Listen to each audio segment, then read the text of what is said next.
शिव भक्ति कल्पद्रुम। ॐ तत्पुरुषाय विद्महे महादेवाय धीमहि तन्नो रुद्र प्रचोदयात्। ॐ श्री गणेशाय नमः। श्री गुरुभ्यो नमः। श्री सरस्वत्यै नमः। चौथे पहर की कथा आरंभ। इस तरह भगवान ने उस पर अपनी दया दिखाई। पत्तों के गिरने आदि का शब्द सुनकर उस मृग ने व्याध की ओर देखा और पूछा, क्या करते हो? व्याध ने उत्तर दिया, मैं अपने कुटुंब को भोजन देने के लिए तुम्हारा वध करूंगा। व्याध की यह बात सुनकर हिरण के मन में बड़ा हर्ष हुआ। तुरंत ही व्याध से इस प्रकार बोला। हिरण ने कहा, मैं धन्य हूँ, मेरा हृष्ट पुष्ट होना सफल हो गया, क्योंकि मेरे शरीर से आप लोगों की तृप्ति होगी।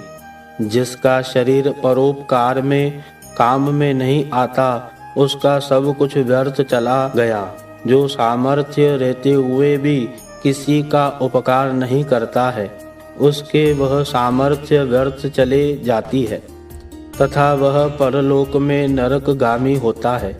परंतु एक बार मुझे जाने दो, मैं अपने बालकों को उनकी माता के हाथ में सौंप कर और उन सबको धीरज बंधाकर यहाँ लौट आऊँगा। उसके ऐसा कहने पर व्याध मन बड़ा विस्मित हुआ। उसका हृदय कुछ शुद्ध हो गया था और उसके सारे पाप पुंज नष्ट हो चुके थे। उसने इस प्रकार कहा। व्याध बोला, जो यहाँ आए वह सब तुम्हारे ही तरह बात बनाकर चले गए, परंतु यह वचक अभी तक यहाँ नहीं लौट आए हैं। मृग, तुम भी इस समय संकट में हो, इसलिए झूठ बोलकर चले जाओगे, फिर आज मेरा जीवन निर्वाह कैसे होगा? मृग बोला, व्याध, मैं जो कुछ कहता हूँ उसे सुनो।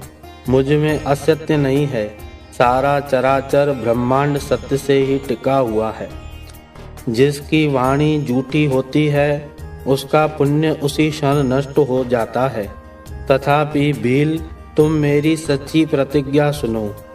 संध्या काल में मैथुन तथा शिवरात्रि के दिन भोजन करने से जो पाप लगता है, झूठी गवाही देने, धरोहर को हड़प लेने तथा संध्या न करने से तुझ को जो पाप होता है, वह पाप मुझे भी लगे यदि मैं लौट कर न आऊं।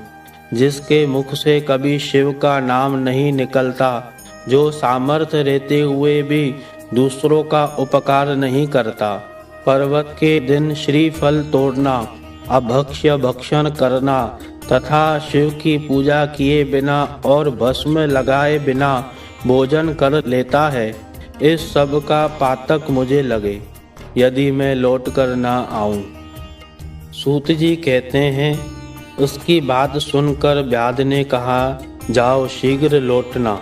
व्याध के ऐसा कहने पर मृग पानी पीकर चला गया। वह सब अपने आश्रम पर मिले। तीनों ही प्रतिज्ञाबद्ध हो चुके थे। आपस में एक दूसरे के वृतांत को भली भांति सुनकर सत्य के पाश से बंधे हुए उन सब ने यही निश्चय किया कि वहां अवश्य जाना चाहिए।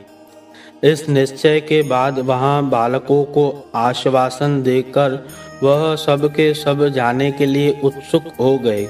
उस समय जेठी मृगी ने वहां अपने स्वामी से कहा, स्वामिन, आपके बिना यह बालक कैसे रहेंगे? प्रभु, मैंने ही वहां पहले जाकर प्रतिज्ञा की है, इसलिए केवल मुझको जाना चाहिए, आप दोनों यहाँ रहो। उसकी यह बात सुनकर छोटी मृगी बोली, बहन, मैं तुम्हारी सेविका हूँ, इसलिए आज मैं ही व्याध के पास जाती हूँ, तुम यहीं रहो।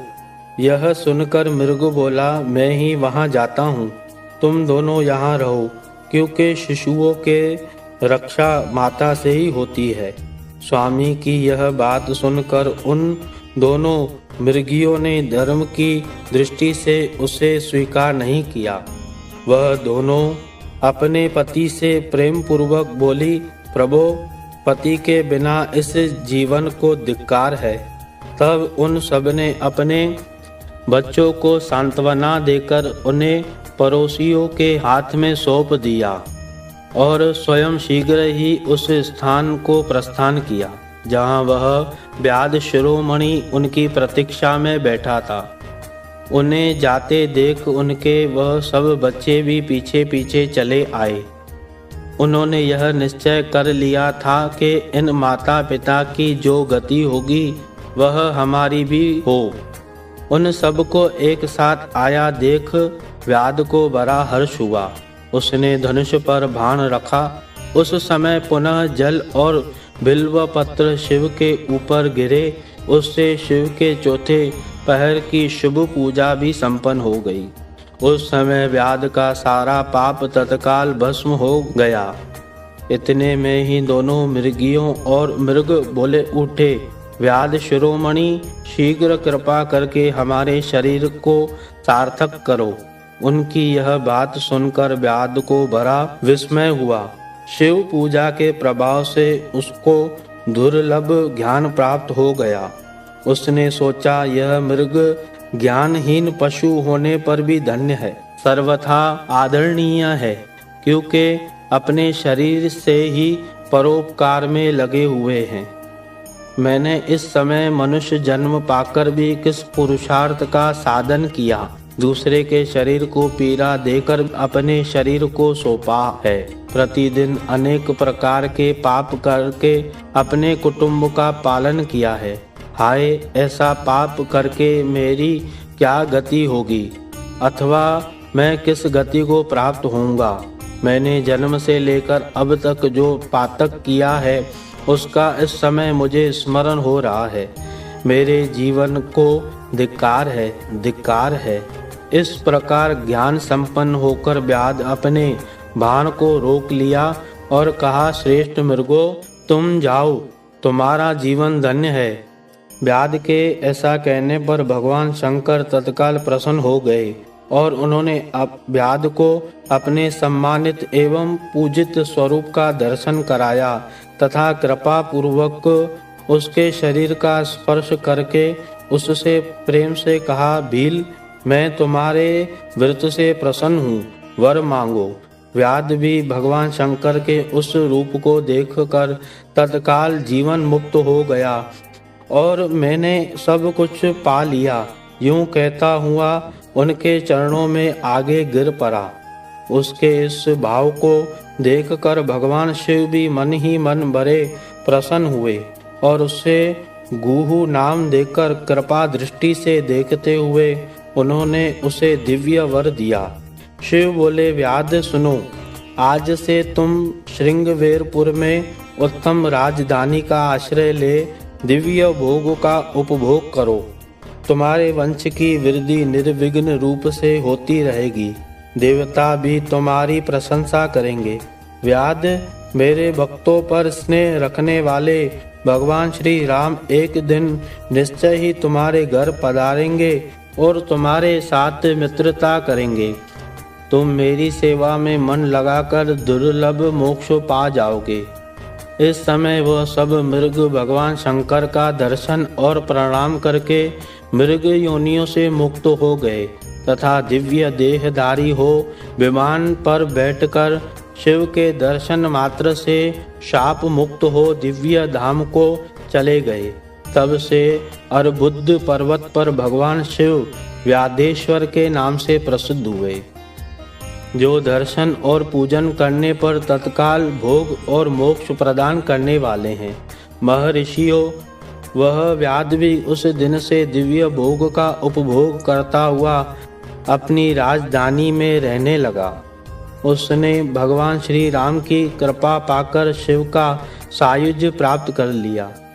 अनजाने में ही इस व्रत का अनुष्ठान करने से उसे सायुज्य मोक्ष मिल गया है। फिर जो भक्ति भाव से संपन्न होकर इस व्रत को करता है वह शिव का शुभ सायुज्य प्राप्त कर ले। इसके लिए तो कहना ही क्या है। संपूर्ण शास्त्रों तथा अनेक प्रकार के धर्मों के विषय में भली भांति विचार करके इस शिवरात्रि व्रत को सबके उत्तम बताया गया है। इस लोक में जो नाना प्रकार के व्रत, विविध तीर्थ, भांति भांति के विचित्र दान, अनेक प्रकार के यज्ञ, तरह तरह के तप तथा बहुत से जप हैं, वह सब इस शिवरात्रि व्रत के समानता नहीं कर सकते। इसलिए अपना हित चाहने वाले मनुष्यों को इस शुभतर व्रत का अवश्य पालन करना चाहिए। यह शिवरात्रि व्रत दिव्य है, इससे सदा भोग और मोक्ष की प्राप्ति होती है। महर्षियों, यह शुभ शिवरात्रि व्रत व्रतराज के नाम से विख्यात है। इसके विषय में सब बातें मैंने तुम्हें बता दी। अब और क्या सुनना चाहते हो? महाशिवरात्रि के चौथे पैर की कथा भगवान शिव जी के चरणों में समर्पण। हर हर महादेव।